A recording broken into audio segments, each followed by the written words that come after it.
हे बाबा धवलेश्वर महाप्रभु दीपं यदि परम ब्रह्म दीपं यदि जनार्दन दीप हरत मे पाप पूजा दीप नमस्तुते। बाबा धवलेश्वर महाप्रभु संसार सुखी रखंतु। आज ज्येष्ठ मासर शुक्ल दशमी शुभ गुरुवार रे समस्त श्रद्धालु भक्त मान को आशीर्वाद करंतु। मनस्कामना पूर्ण करंतु। कर्म क्षेत्रोन्नति करंतु। ग्रहरिष्ट खंडन करंतु। जगतर मंगल करंतु। विश्वर कल्याण करंतु। आपणकर नाम प्रकाश करंतु। सेवकर डाक श्रवण करंतु।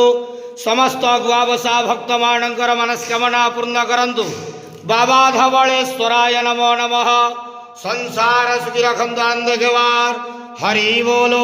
आज ज्येष्ठ मासर शुक्ल दशमी शुभ गुरुवार रे समस्त श्रद्धालु भक्त मान को आशीर्वाद करंतु अंधेवार हरि बोलो।